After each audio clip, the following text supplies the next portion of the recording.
அஸ்மத் குருபியோ நமக, அஸ்மத் சர்வகுருபியோ நமக, அஸ்மத் பரமகுருபியோ நமக, ஸ்ரீமதே ராமானுஜாய நமக.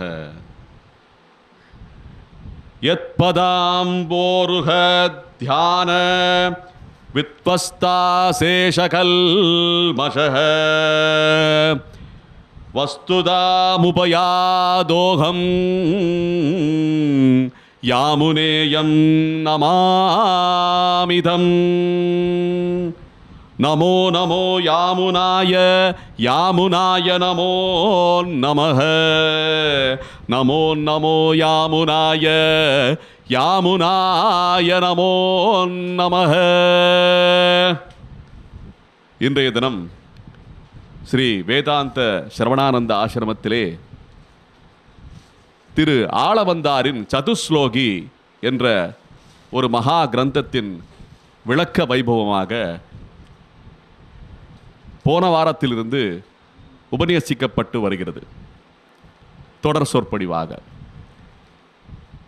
சென்ற வாரத்திலே நாம் அனுபவித்தது அவதாரிகை என்ற ஒரு வைபவமாக திரு ஆளவந்தாரின் அவருடைய சரித்திரத்தை சற்றே ருசித்து அனுபவித்தோம்.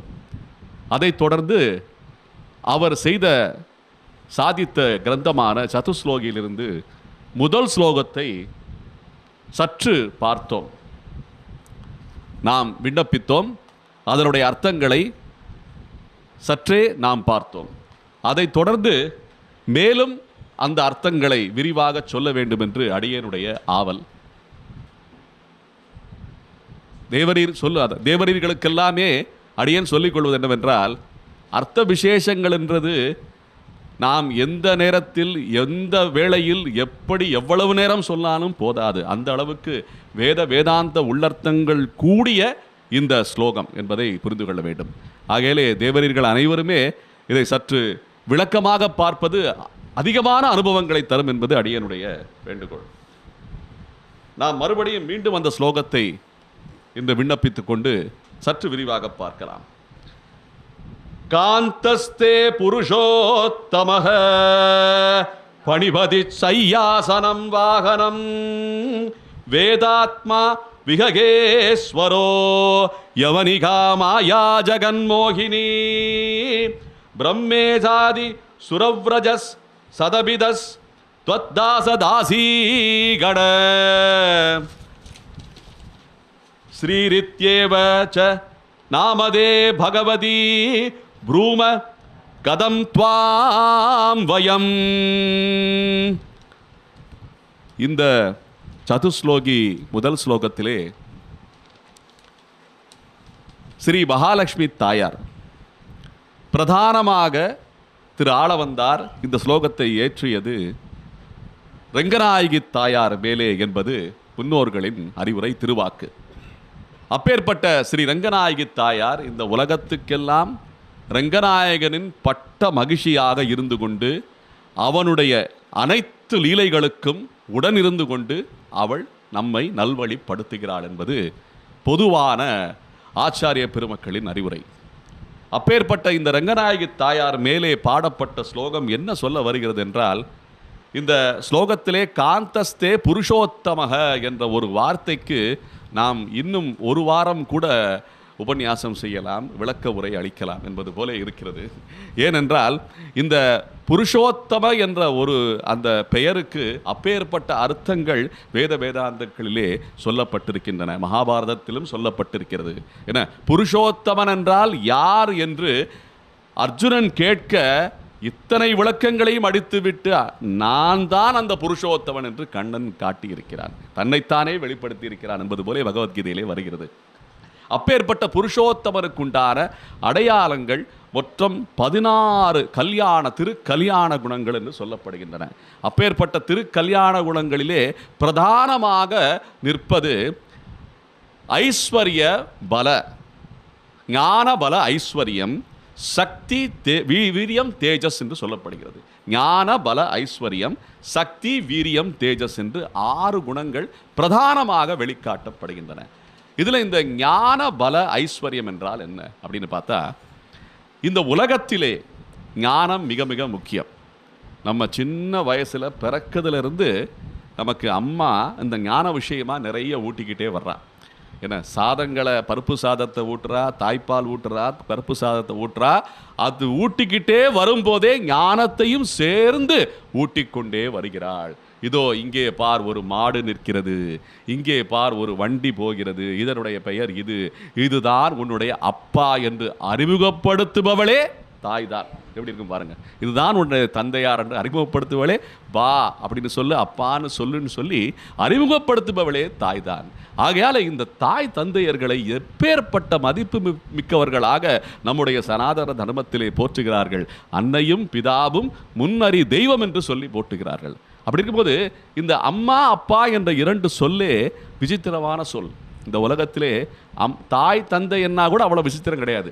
ஆனால் இந்த அம்மா அப்பான்னு சொன்னால் இவங்க இருவரும் சேர்ந்து தான் இந்த படைப்பையே ஆகிறதுன்னு சொல்வது போல இந்த இரண்டு பேரும் சேர்க்கும், அந்த சேர்ந்து இருக்கும் சேர்க்கையே நம்ம உதடே காமிக்குது. உலகத்தில் இரண்டு என்ன சொற்கள், இரண்டு சொற்கள் சொல்ல, இரண்டு எழுத்துக்கள் சொல்ல வேண்டும், இரண்டு அக்ஷரங்கள்னு சொல்ல வேண்டும். இந்த இரண்டு அக்ஷரங்கள் மட்டும்தான் உச்சரிக்கும் போது உதடுகள் சேரும். அது என்ன அக்ஷரம்?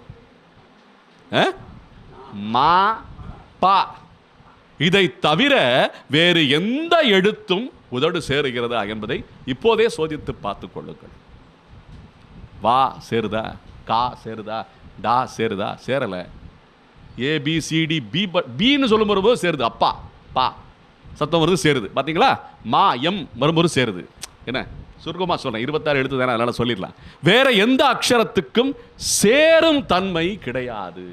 அந்த இரண்டு சொற்களை வைத்து, அந்த இரண்டு அக்ஷரங்களை, எழுத்துக்களை வைத்துக்கொண்டுதான் அம்மா அப்பா என்ற சொல்லே விளங்குகிறது.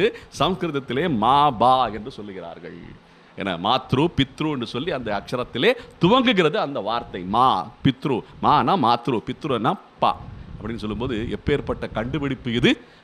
அதை காணும் போதே நம்முடைய ஞானம் எப்படி இருக்கும் என்பதை புரிந்து கொள்ள வேண்டும். இந்த பாரத தேசத்தின் ஞானம் எப்படி இருக்கும் என்பதை சொல்ல முடியும். அப்படின்னா இந்த உலகம் பூரா இருக்கின்ற ஞானம், ஏன்னா எத்தனையோ அப்பேற்பட்ட ஞான விஷயங்கள் இந்த உலகத்திலே நிரம்பி காணப்படுகின்றன. ஏன் இப்போ உட்கார்ந்து நாற்காலி தயார் பண்ணுறதுக்கு எத்தனை உபகரணங்கள் வேண்டும்? என்ன இது நெகிழின்னு சொல்லுவாங்க. இந்த நெகிழின்ற வச்சுக்கிட்டு இந்த பூமி மாதா கொடுக்கின்ற ஒரு பொருள் தான் அதெல்லாமே. அந்த நெகிழியை வச்சுக்கிட்டு எப்படி ஒரு எந்திரத்தில் என்ன அதை உருக்கி என்ன அப்புறம் ஒரு உருவாக்கி என்ன அந்த வடிவமைத்து எத்தனை விஷயங்கள் பண்ணுறாங்க. இது ஒரு ஞானம் தானே. என்ன ஏன் ஒரு பூ மலருது பார்த்தீங்களா? அந்த பூவை நம்மளா மலர்க்கிறோம், அதுவா மலருது பார்த்தீங்களா? ஒரு வித்தை போட்டால் அதுவா குளத்தில் அந்த தாமரை மலருது. என்ன அப்படி இருக்கும்போது எப்பேற்பட்ட ஞான விஷயங்கள் இருக்குன்னு. அப்படின்னா இந்த உலகத்தில் நாம் வியந்து பார்க்கக்கூடிய அத்துணை ஞான விஷயங்களும் என்ன பிறக்கிறதுலேருந்து அம்மா சொல்லி கொடுக்கறதுலேருந்து, அப்பா சொல்லி கொடுக்கறதுலேருந்து, ஆச்சாரியன் சொல்லி கொடுக்கறதுலேருந்து, அப்படியே நம்ம பல வேலைகள், பல உத்தியோகங்கள் போய் பல நமக்கு ஆசான்கள் எல்லாம் நிறைய பேர் சொல்லி கொடுக்குற அத்தனை விஷயங்களும் ஞானம் என்பதிலே அடங்கும். அதனுடைய குணம் யாருடையது என்றால் சாட்சா ஸ்ரீமன் நாராயணனுடையது என்று சொல்லுகிறது வேதம். என்ன நமக்கு சொல்லித்தரப்படுகின்ற அத்துணை விஷயங்களும் ஜப்பான்கார இதை கண்டுபிடிச்சிருக்கா, சைனாக்காரன் அதை கண்டுபிடிச்சிருக்கா, என்ன இப்படி எத்தனை விஷயங்கள் இருக்கு. அவங்களுக்கும் ஞானம் கொடுக்கிறது தெய்வமான சாட்சாத் லக்ஷ்மி ஹயக்ரீவரே என்பதுதான் வேதம் சொல்கின்ற செய்தி. ஞானம் பலம் அப்படின்னா சக்தி. பலம் என்ன? நமக்கு இருக்கக்கூடிய ஆற்றல், அந்த பலம்னு சொல்லுவாங்க. அந்த பலமும் பகவானுடையது தான். இன்னைக்கு நம்ம போரில் நிறைய போர்கள் நடக்குது, என்ன நிறைய போர்கள் நடக்காம இருக்குது. அப்படி சொல்லும்போது எல்லா போருக்குண்டான பலமும் என்ன பகவான் கொடுக்கின்ற பலம்தான் என்பது மிகப்பெரிய நம்பிக்கை. ஏன்னா அப்பேற்பட்ட பலவான் அவன். அப்போ ஐஸ்வர்யம் என்ன அதுவும் இருக்கிறது. ஐஸ்வர்யம்னா என்ன? ஞான பல ஐஸ்வர்யம். ஐஸ்வர்யம்னா என்ன? செல்வம்னு சொல்றோம். இப்ப மனிதர்களுக்கு உண்டான ஐஸ்வர்யம் என்னங்க?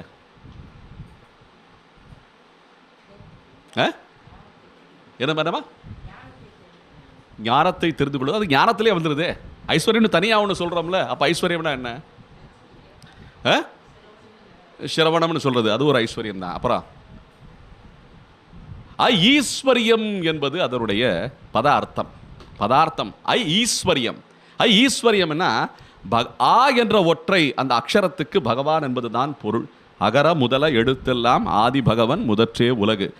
அகார வார்த்தோ விஷ்ணுன்னு சொல்லி தான் வேதம் சொல்லுது. அப்ப ஈஸ்வரியம்னா அவனுடைய ஈஸ்வரியம்னா அவனுடைய ஆளுமைக்கு உட்பட்ட அனைத்து சொத்துக்களும் ஐஸ்வர்யம் தான். அப்படின்னா நமக்கு இருக்கின்ற சொத்து எதுன்னா நம்முடைய இந்திரியங்கள் தான் சொத்து. ஒருத்தனுக்கு ஐஸ்வர்யம் நல்லா இருக்குன்னா கண்ணு, காது, வாயு, என்ன மூக்கு, முகர்வதற்கு மூக்கு, கை கால்கள் நல்லா விளங்கினா அவன் ஐஸ்வர்யவான். என்ன அதுதான் ஐஸ்வர்யம். என்ன ஹெல்த்தா வெல்த்தான்னு பார்த்தா ஹெல்த் இஸ் வெல்த்துங்கிறான். என்ன ஆங்கிலத்தில் சொல்கிறேன். என்ன அவன் என்ன சொல்கிறான், ஹெல்த்து தான்ப்பா முக்கியம், அது இருந்தால் தான்ப்பா 4 இடத்துக்கு நீ போக முடியும், 4 பேரை பார்த்து அவங்க கை தட்டுறதை பார்க்க முடியும், கேட்க முடியும். என்ன எவ்வளவோ கீர்த்திமானா இருந்தாலுமே அவன் நகர்ந்து போய் 4 பேரை பார்த்தா தானே அவனுக்கு புகழ் அனுபவிக்கக்கூடிய வாய்ப்பு கிடைக்கும். ஏன்னா வீட்டுக்குள்ளே அடைஞ்சு கிடந்தா எப்படி புகழ் கிடைக்கும்? அதுபோல் எல்லாத்துக்குமே ஐஸ்வர்யம் எதுன்னா நம்ம கண்ணு, காது, மூக்கு, வாயு, இந்த இந்திரியங்கள் தான் ஐஸ்வர்யம். அப்பேற்பட்ட ஐஸ்வர்யங்களிலிருந்து என்ன நம்ம பார்க்கிற கோடான கோடி இந்த கலியுகத்திலே இருக்கின்ற கோலாகலங்கள் அத்துணையும் இந்த ஐஸ்வர்யத்திலிருந்து ஆரம்பிக்குதுன்னு சொல்வது போல ஞான பல ஐஸ்வர்யம் அப்படின்னு சொல்றாங்க. சக்தி, வீரியம், தேஜஸ் அப்படின்னா என்ன அர்த்தம்னா, பகவான் கிட்ட இருக்கிறத அவன் மட்டுமே வச்சுக்கிட்டு இருந்தா போதுமா? அவனுக்கு அவ்வளவு ஸ்டாக் இருக்கு. என்ன அவ்வளவு விஷயங்கள் அவனோடது, அவன் மற்றவங்களுக்கு கொடுக்குறமா இல்லையா? அப்படி அந்த சக்தி இருக்கு அவனுக்கு. ஆனால் சக்தியை வச்சுட்டு என்ன பண்ண முடியும்? இப்போ நிறைய பேர் இந்த புதுசாக இந்த உடல் பலத்தை கூட்டுறதுக்காண்டி, வலிமையை கூட்டுறதுக்காண்டி அப்படியே கஜ புஜங்கள் எல்லாம் வந்து அப்படியே பார்த்தீங்கன்னா அப்படியே இந்த இதில் வந்து நிற்கணும், கட்டு மஸ்தாக இருக்கணும்னு சொல்லி அந்த பயிற்சி கூடத்துக்கு போய் இதை தூக்குறா அதை தூக்குறா எல்லாம் பண்ணுறான். ஆனால் இந்த சாமி புறப்பாடு இருக்கும்போது தூக்குறதுக்கு 4 பேரை வர சொன்னால் ஒருத்தனும் வரமாட்டேங்கிறானே. என்ன அந்த பலத்தை வச்சுக்கிட்டு அந்த பலத்தை கொடுக்குற பகவானை வந்து தோளில் சுமக்கிறோமா இல்லையா? அப்படி 4 பேரை கூப்பிட்டு அழைச்சிட்டு சின்ன பசங்க இருக்காங்கல்ல, எனக்கு அடியனுக்கு அந்த ஒரு சின்ன ஒரு நோக்கம் இருக்குது. என்ன அப்பேற்பட்ட இந்த பயில்வான்களெல்லாம் கூப்பிட்டு வந்து சாமியை கொஞ்சம் நம்ம சீர்பாதம் போல் அதில் கொஞ்சம் அனுபவம் கிடைக்கணுமே அதுக்கு அப்படின்னு போல சில எண்ணங்கள்லாம் தோணும். அப்படி இருக்கும்போது இந்த பலங்கள் எல்லாமே வந்து எதுக்கு இருக்குன்னா, மற்றவர்களுக்கு உபயோகப்படும் விதமாக இருந்தால் மட்டும்தான் அது உருப்படியானது. என்ன அந்த பலம் உருப்படலைன்னா என்ன அர்த்தம்? அந்த யாருக்கும் உபயோகமானா என்ன அர்த்தம்? தண்டன்னு அர்த்தம் அது. என்ன அப்படியே அந்த சதையெல்லாம் அப்படியே தடிசா வச்சுக்கிட்டு என்ன பண்ண போறாங்க? வயசாக தளர்ந்துடும். அந்த உடற்பயிற்சி பண்றவங்க என்ன ஒரு 5 வருஷம் பண்ணியிருப்பாங்க, ஒரு வருஷம் பண்ணலைன்னா அந்த சதை பூரா தளர்ந்துடும். அவங்க அப்படியே பெருசு அந்த உடல் பருமன் ஆயிரும். என்ன தொடர்ச்சியா எந்த ஒரு செயலாக இருந்தாலும் தொடர்ந்து செய்யப்பட வேண்டும். அப்போ தொடர்ந்து செய்யப்பட்டால் தான் அதனுடைய மதிப்பு அப்படியே தங்கி இருக்கும். அப்படி பகவானுடைய இந்த எல்லாமே இந்த ஞான பல ஐஸ்வர்யம் எல்லாமே சக்தியா இருந்து அவன்கிட்டே மட்டும் இருந்தா பத்துமா? அது வந்து என்ன ஆகணும்? வீரியமாக வெளிப்பட வேண்டும். வீரியம்னா வெளிப்படுவது. என்ன வீரியம்னா குறையாமல், என்ன எந்த ஒரு குறைபாடும் இல்லாமல் மக்களுக்கு சென்று போய் சேர வேண்டும் என்பதற்காக இந்த ஞான பல ஐஸ்வர்ய வீரியங்கள் என்ன அவ்வளவு வெளிப்பட்டாலுமே மீண்டும் அந்த ஞான பல ஐஸ்வர்யம் அப்படியே தங்கும். குறையாத செல்வங்கள் போலே அவனிடம் இருக்குமாம். அதான் திரு கல்யாண குணங்கள் என்று சொல்லப்படுகிறது. ஞான பல ஐஸ்வர்ய சக்தி வீரியம் தேஜஸ்ன்னு சொல்லப்படுது. அப்படி கொடுக்க அந்த ஒளி மேலும் மேலும் வெளிப்படுமாம். அந்த தேஜஸ் குறையாமல் மேலும் மேலும் அது பிரகாசம் ஆகிக் கொண்டே இருக்குமாம். அப்படி இந்த அத்துணை தொழில்களுக்கும் அத்துணை குணங்களுக்கும் பிரதிநிதியாக இருந்து நமக்கெல்லாம் என்ன சிபாரிசு செய்கின்றவள் தான் இந்த காந்தை என்று சொல்லப்படும் மகாலட்சுமி தாயார் என்று போற்றுகிறார் ஆளவந்தார். இதான் இதனுடைய சுருக்கம். கொண்டல் வண்ணனை கோவலனாய் வெண்ணை உண்டவாயன் என் உள்ளம் கவர்ந்தானை அண்டர்கோன் அணியரங்கன் என் அமுதினை கண்டகண்கள் மற்றொன்றினை காணாவே என்று கிடையாய் கிடக்கின்ற அந்த ஸ்ரீரங்கநாதனே அவனுடைய நோக்கமாக இருக்கின்ற இந்த ஆளவந்தார் ஸ்ரீரங்கநாயகி தாயாருடைய சிபாரிசு வேண்டும் என்று ஏங்கி செய்தது சாதித்தது தான் இந்த சதுஸ்லோகி என்ற ஸ்லோகங்கள். ஏன்னா இன்னைக்கு நம்ம நிறைய நோக்கங்கள் இருக்கு, நமக்கு நிறைய நோக்கங்கள் இருக்கு. ஆனால் பகவான் நம்மை நோக்கி கொண்டிருக்கிறானா இல்லையா? அப்போ அவனை நாம நோக்கணுமா இல்லையா? என்ன அவன் நம்மளை நோக்கி கொண்டிருக்கிறான். எப்படா நம்மளை பார்ப்பான், எப்படா நம்ம கண்களை அவன் பார்ப்பான், எப்போ நம்ம திருவடியை அவன் பார்ப்பான்னு சொல்லி ஏங்கிக்கிட்டே இருக்கானாம் பகவான். அப்போ நம்ம பார்க்கணுமா இல்லையா? அவனை பார்க்கக்கூடிய வாய்ப்புகள் பல இருக்கின்றன. நம்ம எல்லாருக்குமே நேரடியாக போய் பிரத்யட்சமாக பார்த்தா தான் பகவான் நினச்சிக்கிட்டு இருக்கோம். என்ன, ஒரு காதலன் காதலி இருக்கிறார். என்ன, காதலியை நினைத்து இருக்கும் நேரம் ஜாஸ்தியா அதிகமா, காதலியோடே என்ன பிரத்யட்சமாக இருக்கும் நேரம் கூட அப்படின்னு பார்த்தோம்னா நினைத்து இருக்கும் நேரம் தான் ஜாஸ்தி. பொதுவான விஷயம் தானே அது, என்ன பொதுவான விஷயம் தானே. அந்த அந்த இருவருக்கும் இடையான அந்த கூடல் என்ன உடல் மூலமாக கிடைக்கிற கூடலை விட நினைப்பாலே கிடைக்கின்ற இன்பம் அதிகம் என்று சொல்கிறார்கள். அதே தான் இங்கே ஆண்டவனுக்கும். என்ன, அதனால தான் இந்த இந்த ஸ்லோகத்திலே முக்கியமாக நம்ம பார்க்க வேண்டியது காந்தஸ்தே புருஷோத்தமக பணிபதி சையாசனம் வாகனம் வேதாத்மா விககேஸ்வரோன்னு போட்டுகிறார்.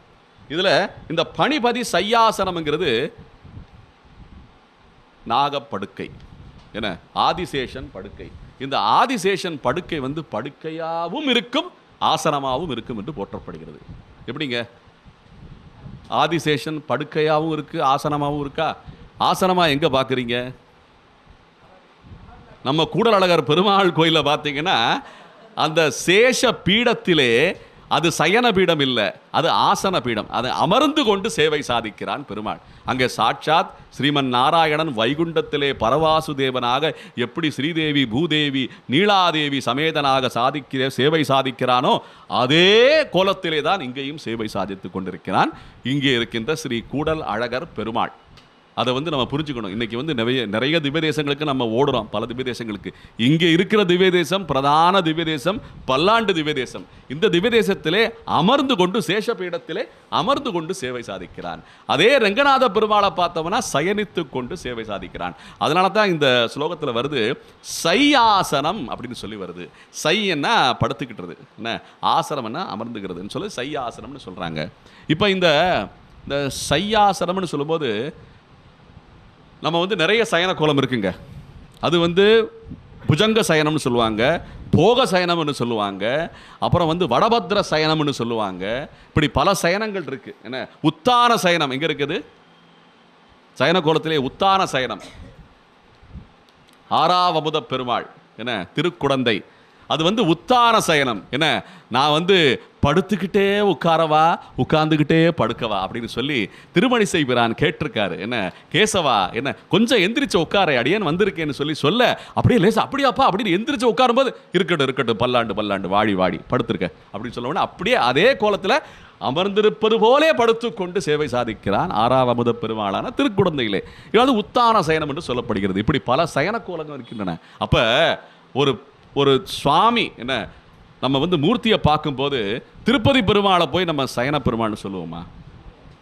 இல்லை கூடலழக பெருமாளை போய் நம்ம சயன பெருமாள்னு சொல்லுவோமா? சாயின்னு சொல்லுவோமா? சாயின்னா என்ன? சயனித்து கொண்டு இருக்க வேண்டும். உட்கார்ந்துருந்தா எப்படிங்க சாயி ஆகும்? அடியேன்னு கேட்கறது கொஞ்சம் சூட்சமமான விஷயம்தான். அவங்க யோசிக்குங்க. ஏன்னா சாயி என்னாலே பகவான் ஸ்ரீமன் நாராயணனைத்தான் குறிக்கும். அவர் பெயரை வைத்து கொண்டு வேணா விளங்கலாம், அது வேற. ஆனால் சாயி என்னாலே படுத்து கொண்டு தான் இருக்க வேண்டும். அதான் சாயி, அதான் உண்மையான விஷயம். ஏன்னா அப்போ இப்படி இருக்கும்போது இந்த சையாசனம் வாகனம் விககேஸ்வரகா என்று சொல்கிறார். அவனுக்கு உண்டான அடையாளம் ஆதிசேஷன் படுக்கை சயன கோலத்தில் இருக்கும்போது அமர்ந்திருக்கும் போது ஆசனம் என்று சொல்லி அவனுடைய அடையாளத்தை காட்டுகிறது இந்த ஆதிசேஷன். அதுக்கப்புறம் அவனுடைய மற்றொரு அடையாளம், அவனுடைய வாகனம் எது அப்படின்னா புள்ளின பறவைகளிலேயே தலைவன். என்ன கருட வாகனம், என்ன புள்ளின பறவைகள், என்ன பொன்னுலகாளீரோ உலகம் முழுதுமாளீரோ பொன்னிலங்காள் அப்படின்னு புள்ளினங்காள்னு சொல்றாங்க. என்ன அப்படின்னு சொல்லி நன்னில புள்ளினங்காள்னு சொல்லி பாசுரம், நம்மாழ்வாருடைய பாசுரங்க. இது கேள்விப்பட்டிருக்கீங்களா? பொன்னுலகாளீரோ உலகம் முழுதுமாளீரோ நன்னல புள்ளினங்காள்னு சொல்லி ஒரு பாசுரம் இருக்கு. இதுல இந்த உலகத்தை எல்லாம் ஆளக்கூடிய வாய்ப்பு உங்களுக்கு தருகிறேன். என்ன பொன்னுலகத்தை எல்லாம் ஆளக்கூடிய இந்த பூ உலகத்தை எல்லாம் ஆளக்கூடிய வாய்ப்பை பறவைகளே உங்களுக்கு நான் தருகிறேன். என்னுடைய நாயகனான ஸ்ரீமன் நாராயணனுக்கு போய் தூது சென்று என்னுடைய இயக்கத்தை சொல்லுங்கள்னு சொல்லி இந்த பாசுரத்தில் வருது. என்ன, பொன்னுலக ஆளீரோ புவனம் முழுதும் ஆளீரோ நன்னல புள்ளினங்காள். அப்போ புள்ளினங்களுக்கெல்லாம் தலைவன் யார் என்றால் கருட பகவான். அவனை வாகனமாக கொண்டிருக்கிறான் இந்த உத்தம புருஷன், புருஷோத்தமன் என்று போற்றுகிறார் இந்த பாசுரத்திலே. அப்படி இருக்கும்போது இப்போ இந்த ஸ்லோகத்திலே பிரதானமாக சொல்லப்படுவது புருஷோத்தமன் என்று யார், அவனுடைய அடையாளங்கள் என்ன என்பதை சொல்லிக்கொண்டே வரும்போது இந்த அடையாளங்கள் எல்லாமே நிரந்தரமாக நிற்குமா? இப்போ நம்ம ஊரில் பெருமாள் கோயிலுக்கு போகிறோம், விளக்கேற்றுறோம், நம்ம ஆரத்தி காமிக்கிறாங்க, பூ புஷ்பம் பழம் எல்லாம் கொடுக்குறோம், செய்கிறோம். என்ன, இதே ஆப்பிரிக்காவில் செய்வாங்களா? இதே ஆஸ்திரேலியாவில் செய்வாங்களா? செய்ய மாட்டாங்கல்ல. இதே ஜப்பானில் அப்படின்னு பல ஊர்கள் இருக்குது. என்ன, செய்வாங்களா? ஏன் இந்த ஊர்லேயே இருக்கிற மற்ற மக்கள் இருக்காங்களே, என்ன, அவங்கெல்லாம் செய்வாங்களா? மற்ற சாமியை கும்பிட்றவங்க செய்வாங்களா? செய்ய மாட்டாங்க. அப்போ என்ன, எதனால் செய்கிறதில்ல அவங்க? எதனால் அவங்க செய்கிறதில்ல? நம்ம சின்ன வயசில் ரொம்ப ஆர்வமாக விளையாடுற விளையாட்டு என்ன தெரியுமா? என்னவா? கடவுள் பொம்மையா? சரி, இல்லை, கடவுள் தனியாக ஒத்திடுவோம். இப்போ ஏன்னா கடவுள் பேச வேணாம், விளையாடுற விளையாட்டு பேசுவோம். விளையாடுற விளையாட்டுலேயே பார்த்தீங்கன்னா இந்த என்ன சொல்கிறது, நம்ம ஒளிந்திருந்து என்ன கண்டுபிடிக்கிற விளையாட்டு, கண்ணாமூச்சி விளையாட்டு. பேச்சு வழக்கில் அந்த வார்த்தை கண்ணாமூச்சி விளையாட்டு அப்படின்னு என்ன அர்த்தம்? நம்ம இருந்துக்கிட்டே ஓடி எல்லா இடத்துலையும் போய் மறைஞ்சு அப்படியே இருந்துக்குவோம், ஒருத்தர் தேடிக்கிட்டே இருப்பார், கண்டுபிடிப்பார். இதான கண்ணாமூச்சி விளையாட்டு. இதான் ரொம்ப பிரதானமான விளையாட்டு. இதே விளையாட்டை தான் பகவான் செய்து கொண்டிருக்கிறான். இதே கண்ணாமூச்சி விளையாட்டை தான் நம்ம சாதாரணமாக சின்ன வயசில் பண்ணுறோம் பார்த்தீங்களா? அதே விளையாட்டை தான் பகவான் பண்ணிக்கிட்டு இருக்கான். எதை வச்சு பண்ணிக்கிட்டு இருக்கான்? நம்ம போய் ஏதாவது ஒரு உள்ளே போய் விளைஞ்சிக்குவோம், ஒரு அறையில் போய் விளைஞ்சிக்குவோம், இல்லை ஏதாவது பின்னாடி போய் விளைஞ்சிக்குவோம். என்ன, அப்படி தானே பண்ணிக்கிட்டு இருப்போம். அதை பகவான் என்ன பண்ணுறான்னா, மாயா அப்படின்னு சொல்லி யவனிகா என்ற இந்த திரைச்சேலையை வைத்துக்கொண்டு விளையாடி கொண்டிருக்கிறான். அப்ப இந்த திரைச்சேலையான இந்த மாயா என்ற அந்த கன்மத்தை விளக்கினால்தான் என்ன, விளக்கவும் செய்யணும். அதை விளக்கினால்தான் பகவான் நமக்கு தென்படுவான் என்பது இந்த ஸ்லோகத்தினுடைய அர்த்தம். அது யவனிகா மாயா ஜெகன்மோகினி என்ற வார்த்தை. அப்ப இந்த மாயா யாரு கையில் இருக்கு, யாரு விளக்கணும்னா தாயார் தான் விளக்கணும். இந்த மாயாவாக இந்த மாயையை கையில் கொண்டிருப்பவள் தாயார், சாட்சாத் ஜெகன்மோகினியான ரங்கநாயகி தாயார் கையில் தான் இருக்கு. அப்படின்னா இந்த தாயாருடைய அனுமதி இல்லாமல் அது விலகாது. அப்ப இதை விளக்க வேண்டிய இந்த தாயாரை இங்கே இந்த வேதாத்மா விககேஸ்வரோ யவனிகா மாயா ஜெகன்மோகினி, அவனுடைய பட்ட மகிழ்ச்சியான யவனிகா ஜெகன்மோகினி, பிரம்மேசாதி சுரவ்ரஜஸ் சதபிதஸ் தாசி கணக என்று சொல்லப்படுகிறது. அப்படின்னா பிரம்மா முதற்கொண்டு அனைத்து தேவர்களும் அனைத்து ரிஷிகளும் முனிவர்களும் என்ன எல்லாருமே உனக்கு தாசர்கள்னு சொல்கிறார்கள். தாசி என்ன பெண்பால், தாசர்னா ஆண்பால், அவ்வளோதான் இதில் போட்டிருக்கு. தாசி கண அப்படின்னு சொல்லி எல்லாமே தாச கணங்கள் தான், உனக்கு அடிமைகள் தான் என்று சொல்லி போற்றப்படுகிறது. அதில் ஸ்ரீரித்யேவச்ச நாமதே பகவதி ப்ரூம கதம் துவாம் வயம் என்று சொல்லி இந்த ஸ்லோகத்திலே ஆளவந்தார் ஒரு கேள்விக்குறியோடு முடிக்கிறார்.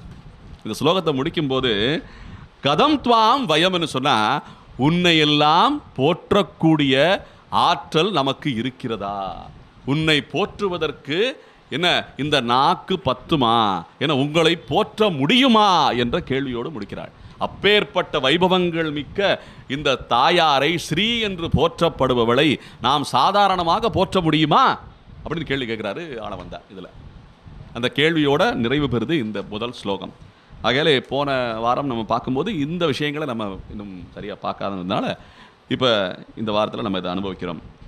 இதில் நம்ம ஸ்ரீரித் ஏவ அப்படின்னு சொல்லும்போது இந்த ஸ்ரீங்கிற விளக்கத்துக்கு அடியன் போன தடவை சொல்லும்போது ஆங்கிலத்தில் ஷீங்கிற வார்த்தை இருக்குன்னு இணையான வார்த்தையாக சொன்னேன். அதுக்கு சில நம்மளுடைய தேவரீன்மார்கள், நம்மளுடைய பக்த கோடிகள் சில பேர் சொன்னாங்க, எதுக்கு நீங்கள் ஆங்கிலத்தை பற்றி சொல்கிறீங்க, நிகரான வார்த்தையை சொல்கிறீங்கன்னு சொல்கிறாங்க. அடியன் சொல்ல முற்படுவது என்னவென்றால், இந்த வேதாந்தம் எல்லாமே இந்த உலகத்துக்கெல்லாம் சம்பந்தமானது. ஏதோ நம்ம பாரத தேசத்துக்கு மட்டுமே உட்பட்டது கிடையாது இந்த வேதாந்தம் எல்லாமே. இந்த உலகம் என்ன, தேவலோகம் பிரம்மா இருக்கின்ற அந்த சத்தியலோகம் வரைக்கும் சொல்லும்போது இந்த பாரத தேசத்தில் மட்டுமா இருக்கும்? இது இந்த உலகத்துக்கெல்லாமே என்ன பொருந்தும் விஷயமாகத்தான் வேதாந்தம் இருக்கிறது. அதை நம்ம முதல்ல புரிஞ்சுக்கணும். இப்போ உதாரணத்துக்கு பிரம்மா இந்த 7 லோகங்களையும் படைத்தார். என்ன, ஸ்ரீமன் நாராயணனுடைய நாபி கமலத்தில் நாபி உந்தியிலிருந்து தாமரை மலர்ந்து பிரம்மா படைச்சான்னு சொல்கிறோம். என்ன, நல்லா புரிஞ்சுக்கணும். இப்போ நம்முடைய நம்பிக்கை அப்படின்னு சொல்லிட்டு நம்ம இந்தியா மட்டும்தான்பா அது நம்புது. என்ன, வேற ஆஸ்திரேலியா, அமெரிக்கா, ஆப்பிரிக்கா, என்ன அந்தமான் நிக்கோபர் ஐலாண்டு இதெல்லாம் நம்பலப்பா அப்படின்னு சொல்ல முடியுமா?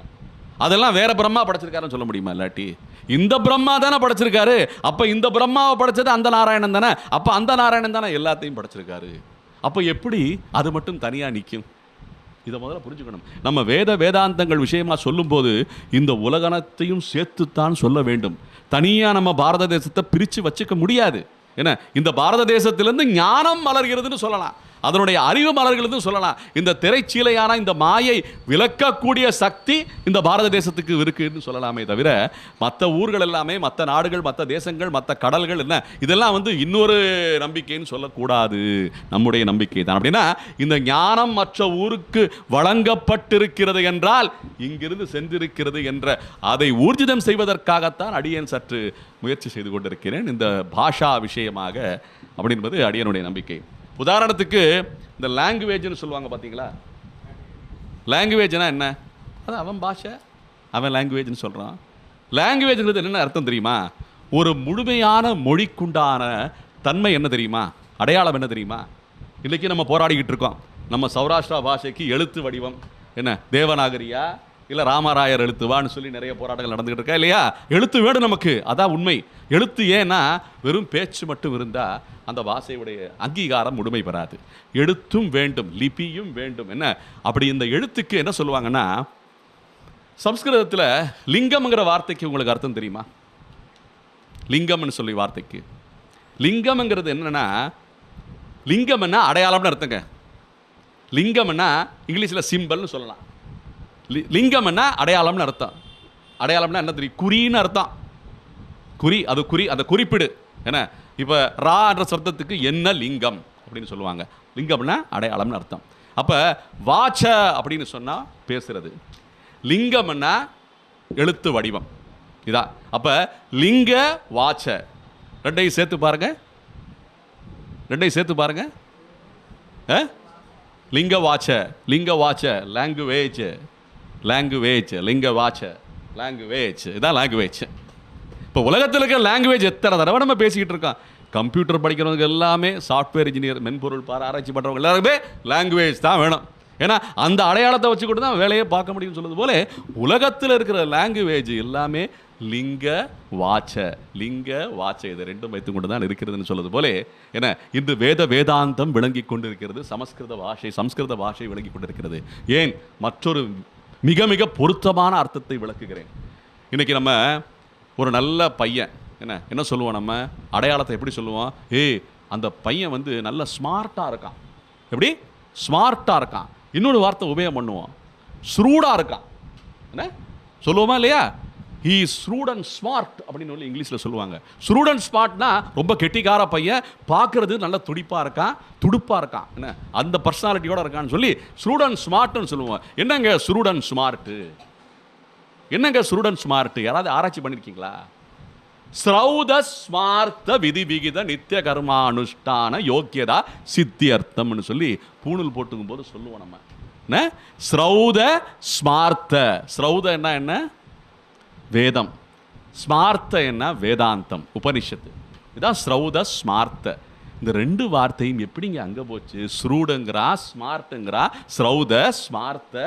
இதாங்க வேதம், இதாங்க வேதம் உலகம் பூரா விளங்கிட்டு இருக்குன்னு சொல்றதுக்கு உண்டான இந்த இணை சொற்கள். இதைத்தான் நம்ம இன்னைக்கு புரிஞ்சுக்கணும். அப்போ ஸ்ரௌத ஸ்மார்த்தங்கிறது எப்படி ஸ்ரூடன் ஸ்மார்ட்டுங்க மாறி இருக்கான்? அவனை வேதமாக ஓதிக்கிட்டு இருக்கான், அவனை வேதாந்தமாக ஓதிக்கிட்டு இருக்கான், எப்படியோ போயிருக்கு. நம்ம நல்ல ஒரு உத்தமமான பிராமணனுக்கு உண்டான அடையாளத்தை ஸ்ரௌத ஸ்மார்த்த என்று சொல்கிறோம். அவனுடைய தேஜஸ், அவனுடைய அறிவு, அவனுடைய ஆற்றல், என்ன அவனுடைய தியாகம், அவ்வளவு ஆழ்ந்த சிந்தனை உள்ள அந்த பிராமணன் சொல்லி அடையாளப்படுத்தினாங்க ஒரு காலத்தில். இன்னைக்கு அப்படிலாம் இருக்குமா இல்லையாங்கிறது அடுத்த பேச்சு. ஏன்னா அப்பேற்பட்டவர்களை புகழ்ந்த உயர்ந்த ஸ்தானத்திலே வைத்து கொண்டாடி இருக்கிற இந்த வேத மார்க்கத்திலிருந்து அந்த வார்த்தை வேறு விதமாக அங்கே என்ன ஒலித்து கொண்டிருக்கின்றது என்பதுதான் அடியனுடைய ஆராய்ச்சி. அப்படி இருக்கும்போது இந்த ஆராய்ச்சிகள் எல்லாமே செய்யப்பட வேண்டும், இதையெல்லாம் பிரச்சாரமும் செய்யப்பட வேண்டும். என்ன அப்படி இருக்கும்போது இந்த மகாலட்சுமி தாயார் ஐஸ்வர்யம் என அந்த ஐஸ்வர்யத்துக்கே நாயியாக இருக்கின்ற மகாலட்சுமி தாயார் இந்த மாயா ஜெகன்மோகினி இந்த திரையை போட்டிருக்கிறாள். ஆண்டவனை நாம் காண வேண்டுமா இல்லை விலகி இருக்க வேண்டுமா என்ற கேள்விக்கு பதிலாக நாம் இன்று அதை காண வேண்டும் என்று விளக்க சொல்ல வேண்டும் இந்த தாயை. அப்ப இந்த ஆளவந்தாருடைய நோக்கம் என்ன, இந்த ஸ்லோகத்தின் நோக்கம் என்ன? அர்ஜுனனை பார்த்து துரோணாச்சாரியார் கேட்டிருக்கிறார். எல்லாருக்கும் பரிச்சயமான கதை தான் இது, மகாபாரதத்தில் வர்றது. என்ன, உனக்கு இந்த பறவை, இந்த மரம் தெரிகிறதா, இந்த இந்த கிளை தெரிகிறதா, இந்த இலை தெரிகிறதா, இந்த பறவையின் கால் தெரிகிறதா, இறக்கை தெரிகிறதா, எல்லாம் இல்லை இல்லை இல்லை இல்லைன்னு சொல்லிட்டு அர்ஜுனன் கடைசியில் அந்த கண்ணு தெரிகிறதா, ஆம் அந்த ஒற்றை கண் தெரிகிறது என்று சொல்லி அம்ப விட்டான். பார்த்தீங்களா அர்ஜுனன்? அதுபோல நமக்கு வருமானம் தெரிகிறதா, சுகபோகங்கள் தெரிகிறதா, பங்களா தெரிகிறதா, என வாகனங்கள் தெரிகிறதா, அயல்நாட்டு வாழ்க்கை ராஜபோக வாழ்க்கை தெரிகிறதா, வியாபாரம் தெரிகிறதா, கல்லாப்பெட்டி தெரிகிறதா, இந்த நாயகனான இந்த ரங்கநாயகனான ரங்கநாத பெருமாளை பார்க்கும்போது என்ன கேட்பாய் அவனிடம் என்று கேட்கிறார் ஆளவந்தார். நீ என்ன கேட்க போற? இந்த திரைச்சீலையான மாயை விலக வேண்டும் என்றால் இந்த மாயையே பார்த்துக்கிட்டு இருந்தேன்னா, நீ என்ன இந்த மாயையே பார்த்துக்கிட்டு இருந்தேன்னா இப்படி அர்ஜுனனுக்கு கேட்டால இந்த இலை தெரியுதா, கலை தெரியுதா, இந்த கண்ணு பறவை இறகு தெரியுதா, என்ன எல்லாத்தையும் கேட்டால. அப்போ அர்ஜுனன் என்ன சொன்னா? கண்ணு தான் தெரியுதுன்னு சொன்னா. பார்த்தீங்களா? அவனை கண்ட கண்கள் மற்றொன்றினை காணாவே, அந்த திரையை விலக்கி நான் அவரை மட்டும் தான் காண்பேன் என்று சொல்லி என்ன திருப்பாணாழ்வார் சொன்னது போல அந்த வாக்கின்படி ஆள வந்தார். எனக்கு அவன் மட்டும் தான் வேண்டும், எந்த ராஜபோக சுகங்கள் எதுவும் வேண்டாம் என்று தள்ளிவிட்டிருக்கிறார். இதான் இதனுடைய சூட்சமமான விஷயம். அதை செய்விப்பவள் யார் என்றால் ரங்கநாயகி தாயார் தான் என்பதை இதில் உறுதிப்படுத்துகிறாள். அப்படி இந்த ஸ்லோகத்திலே சொல்லிவிட்டு அடியேனுக்கு எந்த அந்த ரங்கநாயகி தாயாரை புகழும் வண்ணம் நாம் இருப்பதற்கு முடியுமா என்ற கேள்வியை கேட்டுக்கொண்டே இந்த ஸ்லோகத்தை முடித்துக்கொண்டு அடுத்த ஸ்லோகத்தை நாம் இன்று அனுபவிப்போம். இதில் அடியேன் சொல்லும் விஷயங்கள் எல்லாமே ஆராய்ச்சிக்குள்ளது தான். ஏன்னா ஆராய்ச்சிக்கு உட்படுத்த வேண்டிய விஷயங்கள் தான். அவங்க யோசித்து பார்த்துக்கங்க அவங்க நிலையிலிருந்து. ஆனால் எதுவுமே அடியேன் சொல்வது பிரத்யட்சமாகவும், ஏன்னா நமக்கு காதுக்கு கேட்க, பிரத்யட்சம்னா என்னங்க அர்த்தம்? கண்ணால் பார்க்கறது மட்டும் கிடையாது, நம்ம இந்த ஐம்புலன்களாலே உறுதிப்படுத்தப்படும் அத்துணை விஷயங்களும் பிரத்யட்சம்தான். இப்போ நம்ம அனுமானம்னு சொல்லுவோம், பிரத்யட்சம்னு சொல்லுவோம். பகவானை நம்மளால் பிரத்யட்சமாக பார்க்க முடியுமா? முடியாது. அப்போ அனுமானித்து பார்க்க முடியுமா? அதுவும் பார்க்க முடியாது. அப்போ பகவானை எதை கொண்டு நாம் நோக்கலாம் அப்படின்னு கேட்டால் வேதாந்த விஷயங்களை, இதிகாச புராணங்களை கொண்டு மட்டும்தான் பகவானை அறிய முடியும் என்று சொல்லி வேதமே சொல்கிறது. எப்படி இருக்கும் பாருங்க. வேதாந்த இதிகாச புராணங்கள் தவிர வேறு கதியே கிடையாதுன்னு சொல்லி அறுதியிட்டு சொல்கிறது வேதம். அப்போ நீங்கள் வேற புஸ்தகங்களை போய் பார்த்து வேற என்ன ஹோலி புக்ஸ்ன்னு சொல்லுவாங்கள்ல, புனித நூல்கள் அப்படின்னு சொல்லி அவன் பண்ணியிருக்கான், அவன் தயார் பண்ணியிருக்கான். ஒவ்வொருத்தர் நீங்களும் ஒரு புனித நூலை தயார் பண்ணலாம் இன்றைக்கி வேணும்னா. என்ன எல்லாம் தயார் பண்ணியிருக்காங்க. அப்போ அதில் இருக்காத விஷயங்கள் இல்லை, அதில் இருக்கிற விஷயங்கள் இதில் இருக்காதா என்ன? எந்த விஷயத்தை இந்த உலகத்தில் இருக்கின்ற நல்ல விஷயங்கள் என்று எது காணப்பட்டாலும் பகவத்கீதையிலே இல்லாமல் இருக்காது. எதி ஹாஸ்தித நன்யத்ர என் நே ஹாஸ்தினத் பசித் அப்படின்னு சொல்லி பகவத்கீதையிலே சொல்கிறான். என்ன அப்படி இருக்கும்போது இந்த வேதாந்த விஷயங்களில் இருக்காத விஷயம் என்னங்க இருக்கு? அடியேன் எப்போவுமே சொல்லுவேன், இந்த தேர்தல் அப்போ நிறைய விசுவாசிகள் நம்ம ஆளுங்க யார்கிட்ட என்ன சன்மானம் வாங்குறாங்களோ அவங்களுக்கு தான் வாக்களிக்கணும். அவன் நல்லவனா, எப்படிப்பட்டவன், அவன் நமக்கு நல்லதை செய்வானா ஆட்சிக்கு வந்த பிறகு, இதை பற்றிலாம் யோசிக்கவே மாட்டான். அவ்வளோ விசுவாசங்க நம்ம ஆளுக்கு. அதே மாதிரி ஆங்கிலேயன் இதை கொடுத்துருக்கான், அவ்வளோ தயார் பண்ணி அவ்வளோ எத்தனை சொத்துக்களை கொடுத்துருக்கான், அப்படி இப்படின்னு அவனுக்கு விசுவாசம் காட்ட ஆரம்பித்து விட்டார்கள். எப்படி? வெள்ளையனே வெளியேறுன்னு சொல்லிட்டு அவன்கிட்ட போய் இன்னைக்கு வேலை கொடுன்னு சொல்லி கேட்டுக்கிட்டு இருக்கான். எப்படி? ஒரு ஜோசியர் பார்த்தேன். பார்த்த உடனே அவனுக்கு என்னன்னு தெரியுமோ, அடியனுடைய நோக்கம் என்னன்னு தெரியுமோ தெரியாதோ அடியனுக்கு தெரியாது. அவர் சொன்ன முதல் வார்த்தை, உங்களுக்கு ஃபாரின் போகிற வாய்ப்பு நிறைய இருக்குது. நான் இப்போ ஃபாரின் போகணுன்னு கேட்டேன்னா, டிக்கெட் வாங்கி கொடுக்க சொல்லேன்னா, என்ன குற்றாலத்துக்கு போக முடியலை அடியனால், என்ன அப்படி இருக்கும்போது ஃபாரின் போகிறதுக்கு உண்டான வாய்ப்பு இருக்கான் அப்படின்னு எல்லாரும் ஆவல் படுறத அடியனும் ஆவல் படுறதா நினச்சி பேசுகிறாரு. என்ன எப்படி இருக்கும் பார்த்தீங்களா? என்ன அப்படி தான் இந்த உலகம் போயிட்டு இருக்கு. இன்னைக்கு நம்ம இலையில சாப்பிட்ற என்ன அந்த உணவை நம்ம பார்க்குறதே இல்லை. நம்ம என்ன பார்த்துக்கிட்டு இருப்போம்? அடுத்தவன் இலைக்கு என்ன போகுது, என்ன வருது, இதைத்தான் பார்த்துக்கிட்டு இருப்போம். என்ன இதுதான் நம்முடைய குணம் ஆயிடுச்சு இன்னைக்கு. அவன் இலையில வச்சதை சாப்பிட வேண்டியது தானே. எதுக்கு இன்னொருத்த இலையா பார்த்துக்கிட்டு இருக்க? ஏன் ஓ இலையில நல்லா தான் வைக்கலையா? நல்லா தானே வச்சிருக்காங்க. அடியே அதை தான் கேட்குறேன். நம்ம இதில் எதுவுமே இல்லையா? எதுக்கு மற்றவங்கதையே பார்த்துக்கிட்டு இருக்கோம்? நம்ம செய்ய வேண்டிய காரியங்களை செய்யணும்ல. அது செய்யாமல் அவனையே பார்த்துக்கிட்டு தான் நீ சோட போயிட்டு இருக்க. அப்போ யார் ஒன்றை காப்பாற்றுறது, யாரை ஒன்றை சரி செய்கிறதுன்னு சொல்லுது போல நம்முடைய சம்பிரதாயங்கள் சென்று கொண்டிருக்கின்றன. ஆகையாலே நீங்கள் யார்கிட்ட இருந்து எதை வாங்கினாலும் பரவாயில்ல, விஸ்வாசத்தை இங்கே செலுத்துங்க. என்ன நல்லவர்களை இருக்கும் இடத்திலே நாம் எல்லாமே நாம் இருக்க வேண்டும். சத்சங்கத்திலே இருங்க அப்படின்னு சொல்லிக்கிட்டு இருக்கேன். வேற ஒன்றும் கிடையாது. என்ன இன்னைக்கு நம்ம இந்த சத்சங்கம்னு சொல்லும்போது இன்னொரு செய்தி, இன்னைக்கு நம்ம நிறைய விஷயங்கள் நம்ம செய்யாமல் இருக்கிறதுக்கு உண்டான வாய்ப்புகள் தான் நிறைய இருக்குது. ஏன்னா அந்த திரசீல அப்படி இருக்குது. ஏன்னா நம்ம செய்யறதுக்கு உண்டான முயற்சியை நாம் தான் செய்யணும். ஏன்னா பகவான் அருள் கொடுக்க தயாராக இருக்கிறான், வாய்ப்பு கொடுக்குறான். எத்தனை பேர் அந்த வாய்ப்பை நம்ம உபயோகம் பண்ணிக்கிட்டு இருக்கோம்? எவ்வளவோ வாய்ப்புகள் இருக்கிறது, உபயோகம் பண்ணுறமான ரொம்ப ரொம்ப குறைவு தான். ஆகையாலே இந்த வேதாந்த சிரவணானந்த ஆசிரமங்கள் இன்றைக்கி எத்தனை திரை கொட்டகைகள் இருக்குது, இன்றைக்கி எத்தனை திரை கொட்டகைகள் இருக்குது, என்ன எத்தனை உடற்பயிற்சி கூடங்கள் இருக்குது, என்ன எவ்வளவு இருக்குது பார்த்தீங்களா? எத்தனை விளையாட்டு மைதானங்கள் இருக்குது, எல்லாமே இருக்குது. எல்லாமே பெருகிக்கிட்டே இருக்குது. இன்றைக்கி மக்கள் தொகைக்கு தகுந்தாப்புல எல்லாமே பல்கி பெருகிக்கொண்டே இருக்கின்றன. எத்தனை ஹெல்த் கிளப்புங்கிறான். என்னடா ஹெல்த் கிளப்புன்னா பூரா மதுபான கடைகள். அதுக்கு பேர் என்ன வச்சுருக்கா? Health club. எப்படி இருக்கும் பாருங்கள். என்ன பேரே மாற்றி வச்சுட்டா இன்றைக்கி. என்ன அப்படி இருக்கும்போது என்ன நமக்கு கணக்கில் படும்? இன்றைக்கி இதே மாதிரி இத்தனை விஷயங்கள் கூடியிருக்குல்ல, அதற்கு நிகராக கூட வேணாம், கொஞ்சமாச்சும் இந்த சிரவணானந்த ஆசிரமம் போல் நிறைய இடங்கள் கூடியிருக்கலாமா இல்லையா? கூடியிருக்கலாமா இல்லையா? ஏன் கூடலை? அதைத்தான் யோசிக்கிறோம் நம்ம. இப்போ ஏன் கூடலைன்னா, இந்த திரை சேலை இருக்குல்ல, இந்த திரை மாய மாய வலை, அது ரொம்ப தட்டிஸ் ஆகிட்டே தடுமன் ஆகிட்டே போகுது. அதை விளக்குறதுக்கு கூட நம்மளால் சக்தி இல்லாமல் நம்ம போயிட்டுருக்கோம். அப்போ விளக்கக்கூடிய சக்தி யார் கொடுப்பாருன்னா, இதை போன்ற ஆச்சாரிய பெருமக்களுடைய உபதேசங்களை கேட்டால்தான் அது சாத்தியமாகும். இந்த திரை, இந்த மாயத்திரை விலகக்கூடிய வாய்ப்பு நமக்கு கிட்டும். இப்போ இந்த ஆளவந்தாருடைய நோக்கம் என்ன? எப்படி அந்த பறவையுடைய கண்ணை அர்ஜுனன் பார்த்தானோ அதுபோல ஆளவந்தார் மோட்சம் என்ற அந்த கதியை நோக்குகிறார். அதான் முக்கியம்.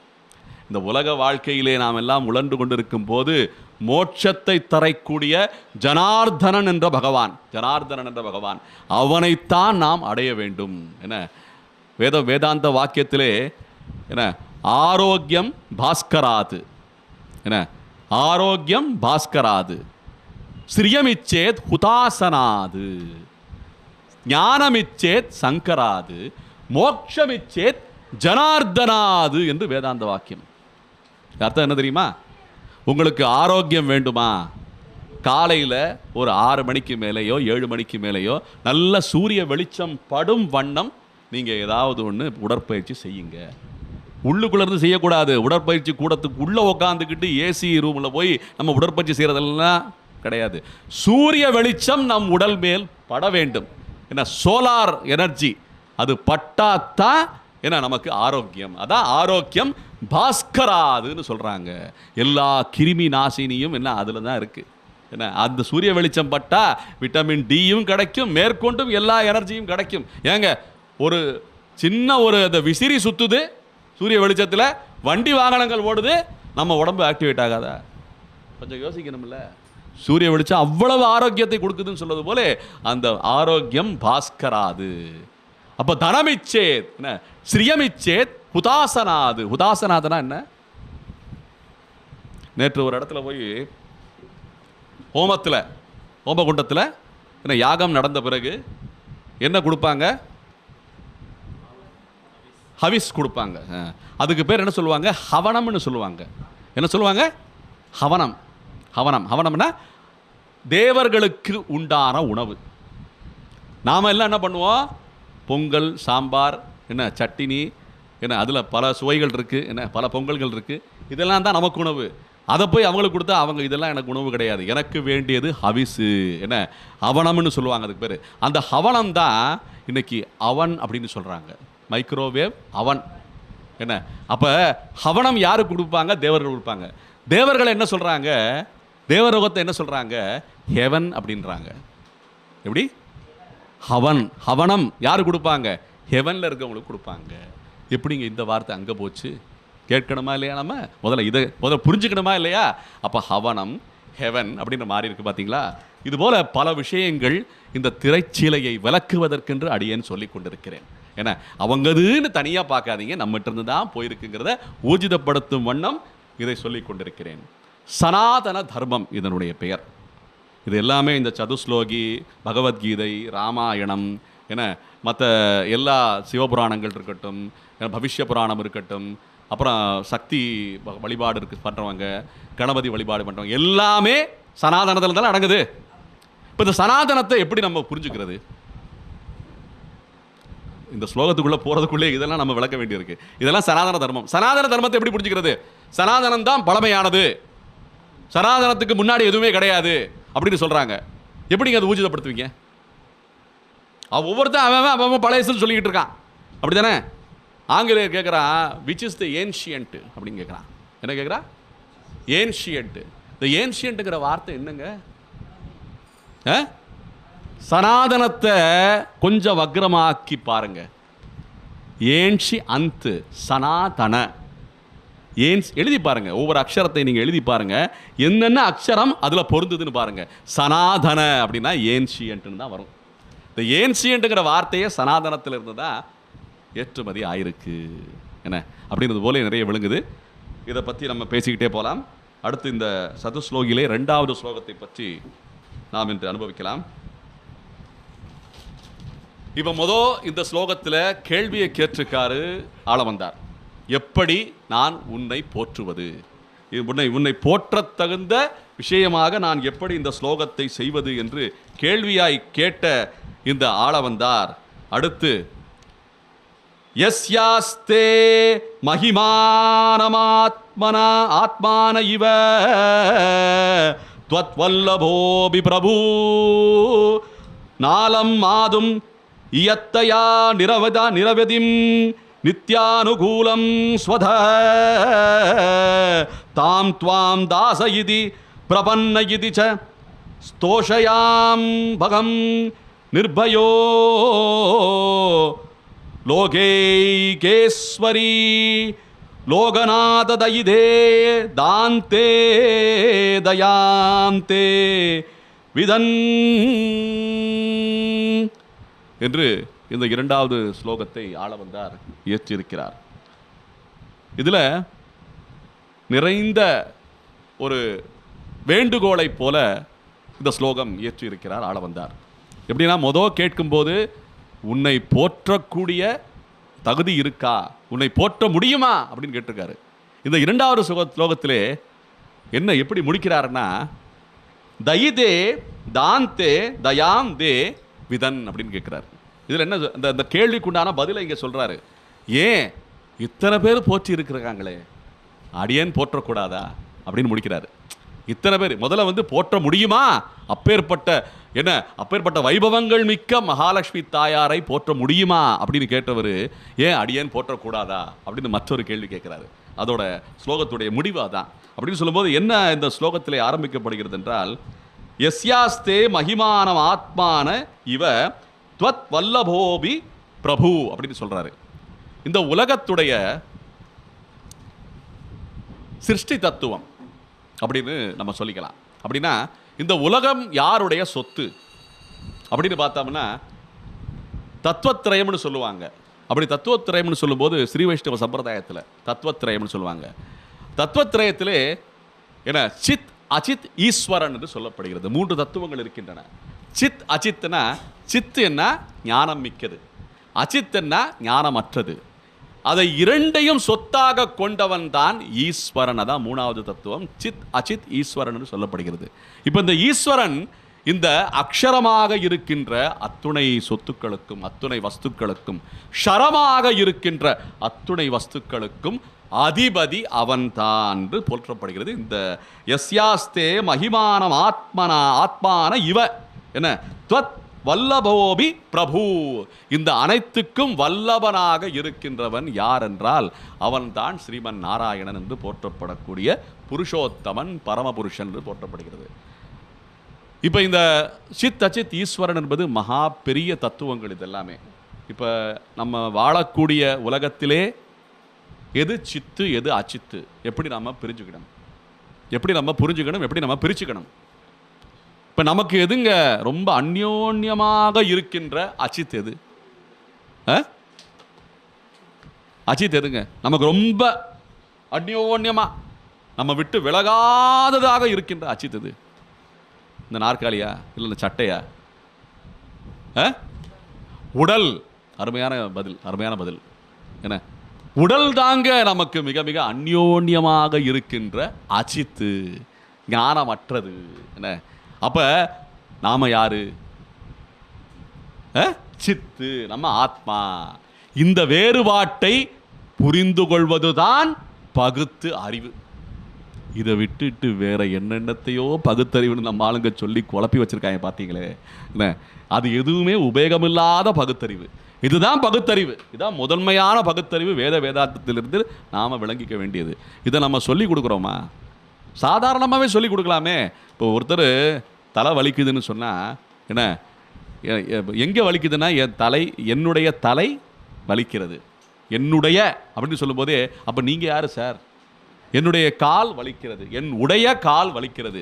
என்ன நான் கால் வலிக்கிறதுன்னு சொல்லலை, என்னுடைய கால் வலிக்கிறது. என்னுடைய என்ன இந்த கடிகாரம், கை கடிகாரம் அப்படின்னு சொல்லுது. இந்த உடையன்னு வரும்போதே அப்போ யாரோ வேறு ஆள் இருக்கான்னு அர்த்தம். ஏன் உடம்புக்குள்ள வேற ஆவி எதுவும் இருக்கா? உடையன்னு சொல்ற, அப்ப நீ வேற, உன்னுடைய கால் வேற, நீ வேற, உன்னுடைய கண் வேற அப்படி சொல்லும்போது இந்த வேற்றுமையை ஏற்படுத்துவதுதான் இந்த சித் அஜித் என்ற இரண்டு தத்துவங்கள். இந்த இரண்டு தத்துவங்களுக்கும் தலைமை யார் என்றால், தலைவன் யார் என்றால் அவன்தான் ஈஸ்வரன் என்று போற்றப்படுகிறது.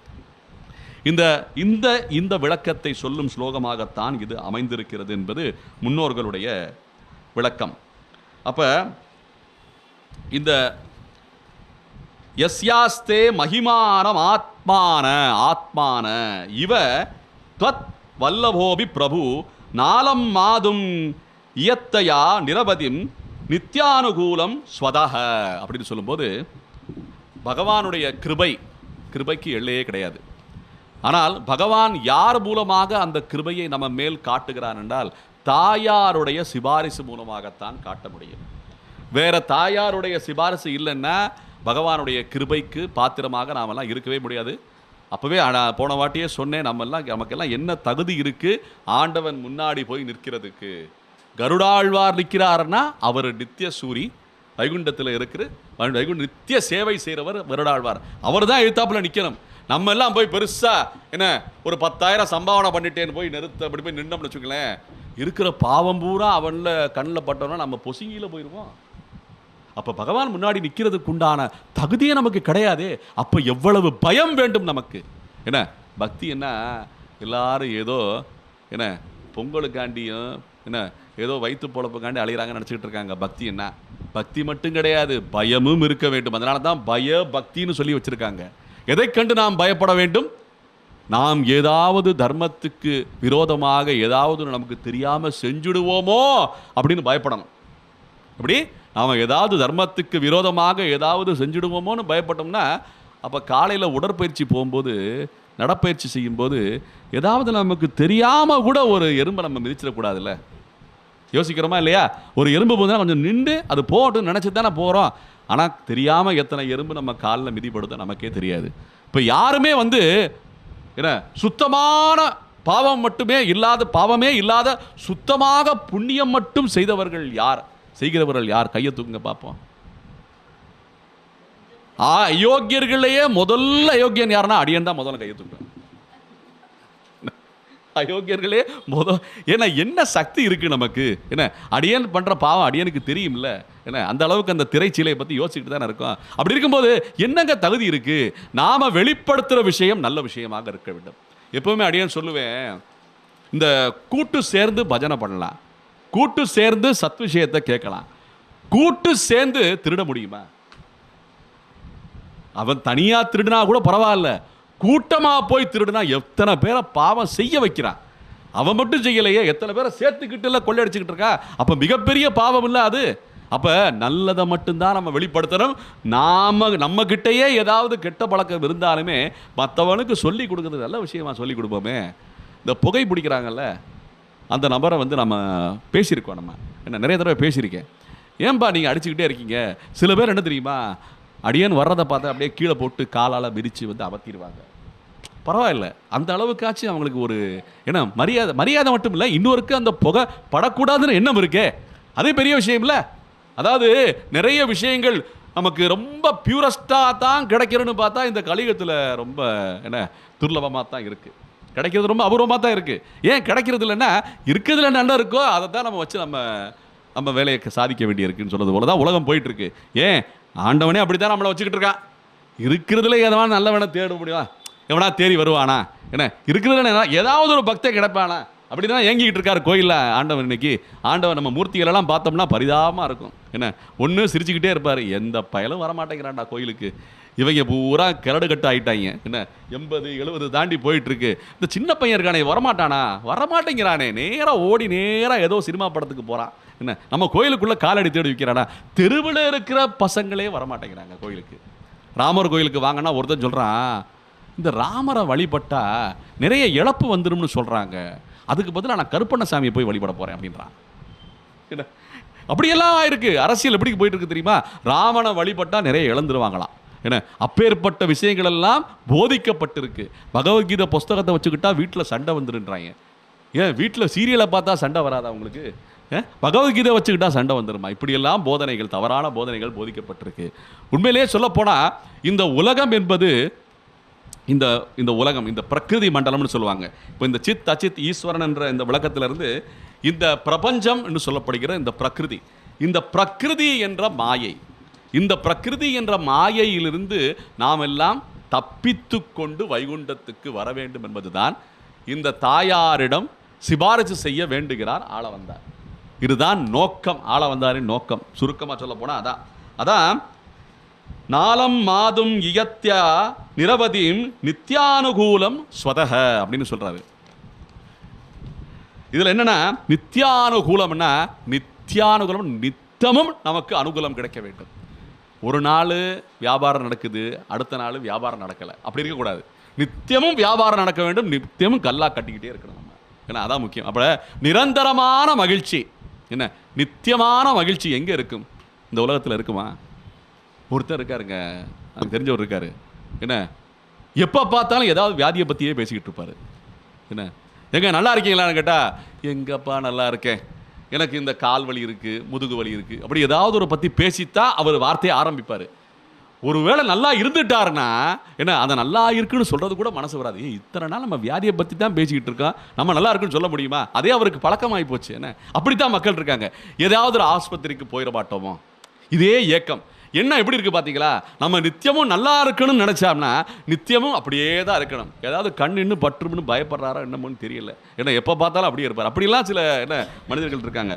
அப்படி சொல்லும்போது நிரந்தரமான மகிழ்ச்சி நித்திய விபூதியிலே மட்டும்தான் கிடைக்கும். நித்திய விபூதி, இந்த நித்திய விபூதியும் லீலா விபூதியையும் சேர்த்து வைத்து கொண்டு இந்த விளையாட்டை விளையாடி கொண்டிருக்கிறான், தாயாரை துணையாக வைத்துக்கொண்டு ஸ்ரீமன் நாராயணன் என்பது இந்த ஸ்லோகத்தின் அர்த்தம்.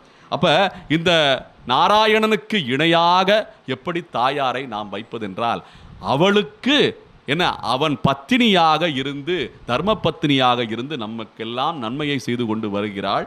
என்ன இந்த ஸ்ரீமன் நாராயணன் என்று சொல்வது போலே, தாம் துவாம் தாச இதி பிரபன்ன இதி தோஷ்யாம்யம் தோஷ்யாம்யகம் நிர்பயோ அப்படின்னு சொல்லி வருது. இல்லை என்னன்னா, தாம் துவாம் தாச இதி பிரபன்ன இதி ச அப்படின்னு சொல்லும்போது இதில் என்ன உள்ளார்த்தம் இருக்குன்னா, நாம் இப்போ ஒருத்தரை புகழ் பாடுறதுக்கு போகிறோம். ஒருத்தர ஸ்தோத்திரம் பண்ணுறதுக்கு போகிறோம். நம்ம என்ன தெரியுமா நினைப்போம், ரொம்ப நம்ம அனுபவித்து ஸ்தோத்திரம் பண்ணணும்னு போவோம். ஆனால் ஏதாவது ஒன்று சொல்ல போய் அவங்களுக்கு விரோதமாக ஏதாவது சொல்லி தண்டனை கிடச்சிட்டா, அதான் பயம். நம்ம ஏதோ போற்ற போகிறோம்னு சொல்லி போகிறோம், போற்ற போகிற போக்கில் ஏதாவது வில்லங்கம் ஆயிட்டா நமக்கு தண்டனை பண்ணி தூக்கிலெல்லாம் போட்டுருவாங்க. பல புலவர்கள் அப்படிலாம் பயந்துருக்காங்க. என்ன அதனால் ஒருத்தர போற்ற போகணும்னாலே நமக்கு என்ன தகுதி இருக்குது, அவரை பற்றிய சரியான செய்தி அடிக்கடி ஒப்பிச்சு பார்த்துக்கிட்டு என்ன நம்ம எல்லாம் வந்து வழக்கப்படுத்திக்கிட்டு அதை பயிற்சி பண்ணிட்டு தான் ஒரு அரசனையே ஸ்தோத்திரம் பண்ண போவாங்களாம். அப்படி போல இந்த தாயாரை ஸ்தோத்திரம் பண்ணும்போது பயந்துருக்காராம் ஆள வந்தார். எப்படி இருக்கும் பாருங்க. நம்ம ஸ்தோத்திரம் பண்ண போறோம்னு சொல்லி ஏதாவது தவறா சொல்லிட்டோம்னு பயந்துருக்காராம். அப்ப கடைசியில் அந்த பயத்தையே போக்கிக்கிட்டு ஸ்தோத்திரம் பண்ணியிருக்காரு. அந்த பயத்தை எதுக்கு எதுக்கு போக்கிக்கணும் அப்படின்னு சொல்லி பார்க்கும்போது பராசர பட்டருடைய அனுபவம் இது. பராசர பட்டர் என்ன செஞ்சிருக்காருன்னா, சதா தாயார் சன்னதிக்கே போறது, ரங்கநாயகி தாயார் சன்னதிக்கே போகிறது, பெருமாளை பார்க்குறதே இல்லை, கண்டுக்கிறதே இல்லை.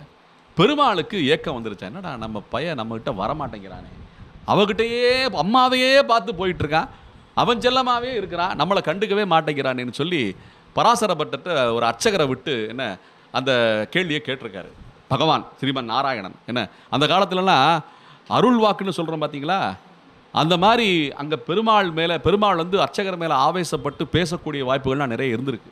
என்ன ஆவேசப்பட்டி என்ன அப்படி இருக்கும்போது அந்த பராசர பட்டத்தை கேட்கும்போது பராசர பட்டர் சொல்லியிருக்காரு, எனக்கு என்னமோப்பா பெருமாள் கண்ணுக்கு உண்டான அந்த கடாட்சம் வந்து கருணை பத்தலை, தாயாருடைய கண்ணை போலே பெருமாள் இல்லை, தாயாருடைய கருணை பார்வை தான் எனக்கு ரொம்ப இதமாக இருக்குது, அவகிட்ட இருந்தாலே போதும் யா, அந்த அளவுக்கு திருப்தி ஆயிட்டேன்னு சொல்லி பராசர பட்டர் அந்த பக்கம் வர இருந்திருக்காராம்.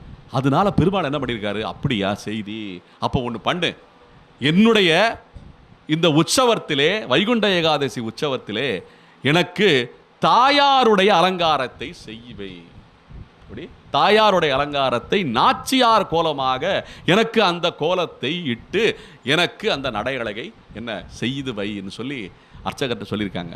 அப்போ உடனே அந்த வைபத்தினப்ப நாச்சியார் கோலமாக ரங்கநாயகன் வந்து ரங்கநாத பெருமாள் வந்து மணவாள பெருமாள் வந்து அழகிய மணவாள பெருமாள் வந்து நல்ல மூக்குத்தி சிகை அலங்காரம் எல்லாம் ஜட பின்னிக்கிட்டு என்ன எல்லா அலங்காரத்தோட நட்டு நகையெல்லாம் சாத்திக்கிட்டு ஜம்முன்னு நடந்து வந்தாரா நாச்சியார் கோலத்தில்.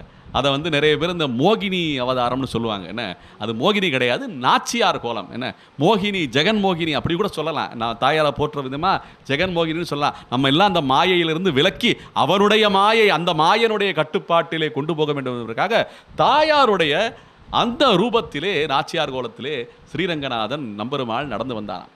அப்படி நடந்து வந்து பார்க்கும்போது இந்த பராசர பட்டர் பார்க்குறாராம். அப்படியே உருவத்தெல்லாம் பார்த்துட்டு ஆஹா எப்பேர் ஆனந்தமாக இருக்கிறதேன்னு சொல்லி அப்படியே பார்த்துக்கிட்டே அந்த கண்ணை பார்த்துருக்காராம் பராசர பட்டர். ஆஹா என்னமோ தட்டுப்படுதே, இது தாயார் கண்ணை போலே இல்லையே என்று சொல்லி கடைசியில் எழுதி வச்சுட்டாராம். என்ன தாயாருக்கு நிகர் தாயார் தான் சொல்லி முடிவு பண்ணிட்டாரா அவர். ரங்கநாத பெருமாள் தோற்று விட்டார் இந்த போட்டியிலே. என்ன அதுபோல இந்த வைபவத்திலே நமக்கெல்லாம் சொல்லி காட்டப்படுகிறது. அதே போல ரங்கநாத பெருமாளை புகழ முடியுமா, பெருமாளை என்ன உத்தம புருஷனான பகவானை புகழ முடியுமா அப்படின்னு கேள்வி. ரங்கநாத பெருமாளை ஸ்தோத்திரம் பண்ணுவதற்காக பராசர பட்டரை அழைத்திருக்கிறார்கள். ரங்கநாத பட்டர் பராசர பட்டர் ஸ்தோத்திரம் பண்ண முடியாதுன்னு சொல்லிட்டாராம். ஏன்பா முடியாதுன்னு சொல்கிற அப்படின்னு கேட்டாராம்.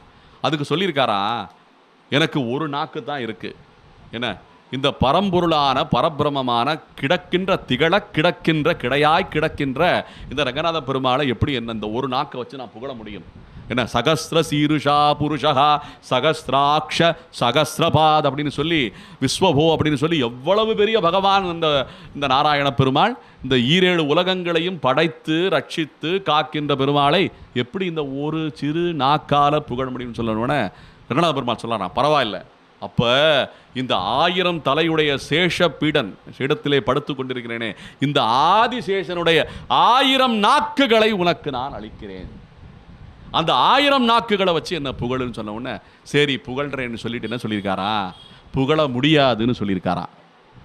என்னடா இந்த 1000 நாக்கை கொடுத்துருக்கேன், இதுக்கு மேலே என்னை பற்றி பாட மாட்டேங்கிறேன்னு சொல்லனா, உன்னை பற்றி பாட முடியாது என்று சொல்வதற்காகத்தான் இந்த 1000 நாக்குகளை கேட்டேன். என்ன பாடி முடியாது, அப்பேற்பட்ட புகழ் மிக்கவன் நீன்னு சொல்லி போற்றியிருக்காராம் ரங்கநாத பெருமாள். சபாஷ் அப்படின்னு சொல்லிட்டாராம்.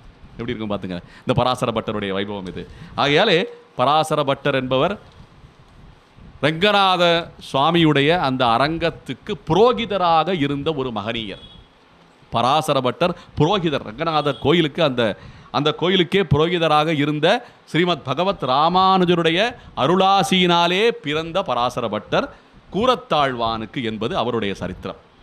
ஆகையாலே இந்த ரங்கநாத சுவாமிகளை போற்றும் விதமாக தாயாரையும் போற்றிக்கொண்டே நம்முடைய ஆளவந்தார் அவர்கள் சொல்லியிருக்கிறார், உனக்கு நான் தாசன். இதில் தாசத்துவத்தை காட்டுறாரு. தாம் துவாம் தாச இதி பிரபன்ன இதிச்ச ஸ்தோஷ்யாம் யகம் அப்படின்னு சொல்றாரு. அப்படின்னா என்ன அர்த்தம்னா, காலில் விழுந்துட்டேன். பிரபன்ன இதி, பிரபன்னர்னா காலில் விழுறது, அதான் பிரபன்னம். பிரபத்தி மார்க்கம்னு சொல்லுவாங்க. ஸ்ரீ வைஷ்ணவ மார்க்கத்தை பிரபத்தி மார்க்கம். ஏன் பிரபத்தி மார்க்கம்னு சொல்றாங்கன்னா, பிரபக்தின்னா வேற போக்கிடம் கிடையாது. அகலகில்லேன் இறையுமென்னு அலர்மேல் மங்கை உரைமார்பா நிகரில் புகழாய் உலக மூன்றுடையாய் என்னை ஆழ்வானே நிகரில் அமரர் முனிக்கணங்கள் விரும்பும் திருவேங்கடத்தானே புகழ் ஒன்றில்லா அடியேன் உன்னடி கீழ் அமர்ந்து புகுந்தேனே. புகழ் வேற கிடையாது. வேற சாமிகிட்டையும் போக மாட்டேன், வேற ஆசாமிகிட்டையும் போக மாட்டேன். என்ன, வேற சாமி என்ன காப்பாற்ற போறதில்ல, வேற ஆசாமியும் காப்பாற்ற போறதில்லைன்னு சொல்லுது போல 33 அமரர்க்கு முன் சென்று கப்பம் தவிர்க்கும் கலியே அப்படின்னு சொல்லி பகவானை போற்றுவது போல என்ன வேற கதி கிடையாது, தாயார் தான் கதி. அந்த என்ன புருஷோத்தமனுக்கு பட்ட மகிழ்ச்சியாக இருக்கின்ற இந்த தாயாரே கதி என்று கிடந்த பிறகுதான், அப்போ நான் கதின்னு உனக்கு வந்துட்டேன், நீயே கதின்னு வந்துட்டேன், இப்போ நான் எப்படி பாடினாலும் எனக்கு பயம் கிடையாது என்று இந்த ஸ்தோத்திரத்திலே போடப்படுகிறது. ஏன்னா அதெல்லாம் சொல்லியிருக்கா, தாம் துவாம் தாச இதி பிரபன்ன இதி ச ஸ்தோஷ்யாம் யகம் நிர்பயோ, எனக்கு பயம் கிடையாது. இதுக்கு மேலே எனக்கு உனக்கு ஸ்லோகம் பாடுற அந்த தைரியம் வந்துருச்சு. இதுக்கு முன்னாடி என்ன இந்த ஸ்லோகத்தில் பாடினாங்க ஆளவந்தார், என்னால் எப்படி பாட முடியுமோ அப்படின்னு கேட்டார். இப்போ பாடுறதுக்குண்டான தைரியம் எனக்கு வந்துருச்சு அப்படின்னு சொல்லி லோகைக்க ஈஸ்வரி லோகநாத தயிதே தாந்தே தயாந்தே விதன் என்பது பொருள். லோகைக்க ஈஸ்வரி, லோக ஈஸ்வரி என்று போட்டுகிறார் ஆளவந்தார். நேரடியான அர்த்தம் இது. ஏன்னா லோகநாத தயிதே, லோகநாதருக்கு லோகநாதனாக இருக்கின்ற ரங்கநாத பெருமாளுக்கு என்ன பட்ட மகிழ்ச்சியாக இருப்பவளே, தயிதே தயையே குணமாக கொண்டவளே, தயிதே தாந்தே அந்த தயையே சதா வழங்கி கொண்டிருக்கிற தாயாரே, தயாந்தே விதன் நான் உனக்கு ஸ்தோத்திரம் பாட முற்படுகிறேன் அப்படின்னு சொல்லி இந்த ஸ்லோகத்தை முடிக்கிறார் ஆளவந்தார்.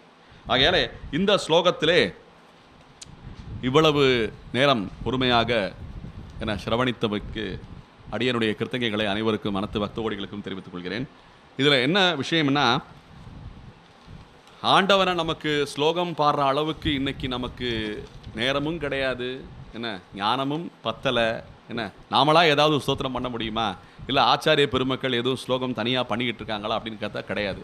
ஏன்னா இருக்கிற பதார்த்தங்களை சாப்பிட்றதுக்கே நம்மளால் வயிறு முட்டை சாப்பிட்ற அளவுக்கு அவ்வளவு பதார்த்தங்கள் ஏன்னா ஆச்சாரிய பெருமக்கள் வேதாந்த விஷயமாக செய்துவிட்டு சென்றிருக்கிறார்கள். இதில் ஏதாவது எடுத்து கொஞ்சம் நம்ம மனசில் ஏற்றிக்கிட்டாலே அவ்வளவு நம்ம அவ்வளவு சந்தோஷப்படும், அவ்வளவு ஆனந்தம் கிடைக்கும். அப்படி இருக்கிறது போல இதை மீறி இன்னொன்று புதுசாக செய்யணுமாங்கிறது போல இன்னைக்கு நிலைமை இருக்குது. அந்த காலத்தில் இதையெல்லாம் பண்ணியிருக்காங்கன்னா இதையெல்லாம் அனுபவித்து ஆண்டவனோடு பேசும் அளவுக்கு உரையாடும் அளவுக்கு ஆற்றல் மிகுந்தவர்களாக விளங்கியிருக்கிறார்கள் இது ஆச்சாரிய பெருமக்கள் எல்லாமே. ஆளவந்தாரெல்லாம் பார்த்தீங்கன்னா சும்மா நடந்து திருவனந்தபுரத்துக்கு போயிருக்காராம். என்ன ஒரு பாசுரத்தில் திருவனந்தபுரத்தில் போய் விளக்கமாறு வச்சு என்ன கூட்டுனா வைகுந்தம் கிடைக்குன்னு பாடியிருக்காரு. எப்படி இருக்கு பாருங்க. அப்படியா திருவனந்தபுரத்துக்கு போய் என்ன ஏதோ உளவார பணி பண்ணுறது போல என்ன 2 மாற வச்சு அப்படி இப்படின்னு அசைச்சு பாவனை பண்ணால் கூட மோட்சம் கிடைக்குன்னு சொல்லியிருக்காரு. அப்பேற்பட்ட திருவனந்துக்கு போகணும்னு சொல்லி அடுத்த நாளே நடையில் கிளம்பிட்டாராம். எந்த அளவுக்கு ஒரு என்ன பஸ்ஸு கிடையாது, வண்டி வாகனம் கிடையாது, எதுவும் கிடையாது. என்ன நடையா நடந்து திருவனந்தபுரத்துக்கு ஸ்ரீரங்கத்திலேருந்து போனாராம். இங்கே கிடக்கின்ற பெருமாள் பத்தாதுன்னு அங்கே அனந்தபுர பெருமாளை பார்க்கறதுக்கு இங்கேருந்து போயிட்டாராம். அப்பேற்பட்ட என்ன மயிர்கூர்ச்சல் அந்த விளங்கக்கூடிய அளவுக்குள்ள அவங்களுக்கு பக்தி பிரபாவம் இருந்திருக்கிறது. அப்பேற்பட்ட பக்தி பிரபாவம்லாம் நமக்கு இருக்கான்னு பார்த்தா சந்தேகத்திலேயே நம்ம எழுந்துடுறோமே. என்ன நமக்கு வர்ற சந்தேகங்கள், ஒரு நாத்து நட்டா 1000 என்ன களை இல்லை முளைக்குது. என்ன ஒரு நாத்து நட்டா 1000 களை இல்லை முளைக்குது. அந்த களை எடுக்கிற வேலை பார்க்கறதுக்குள்ள அந்த நாத்து என்ன கதியாகுமோ தெரியல. அப்படித்தான் நம்ம ஞானம் இன்னைக்கு இருந்துகிட்டு இருக்கு. அப்பேற்பட்ட திரைச்சீலை நம்ம முன்னாடி காட்டிக்கிட்டு இருக்காங்க. ஏன்னா இந்த உலக விஷயங்களே, விஞ்ஞான விஷயங்களும் அஞ்ஞான விஷயங்களும் அப்பேற்பட்ட மிக பெருத்த திரைச்சீலையாக நம் முன்னால் நின்று கொண்டிருக்கிறது. அந்த திரைச்சீலையை விலக்கி நாம் ஆண்டவனை பார்க்கக்கூடிய வாய்ப்புகள் இது போன்ற ஸ்லோகங்களை அனுபவிக்கும் போது நமக்கு கிட்டுகிறது என்பதை சொல்லிக்கொண்டு இத்துடன் அடியனுடைய இந்த திரு உரையை பகவான் மட்ட மகிழ்ச்சியான ரங்கநாயகி தாயாருடைய சதுஸ்லோகி ஆளவந்தாரின் சதுஸ்லோகி என்ற 2வது ஸ்லோகத்தின் விளக்கத்தை அடியன் அத்துணை பேரின் மனதிலும் நிறைவு செய்து கொள்கிறேன். ஸ்ரீயக்காந்தாய கல்யாண நிதயேர்த்தினாம் ஸ்ரீ வெங்கட நிவாசாய ஸ்ரீனிவாசாய மங்களம். ஜெய் ஸ்ரீமன் நாராயணா, ஜெய் ஸ்ரீராம்.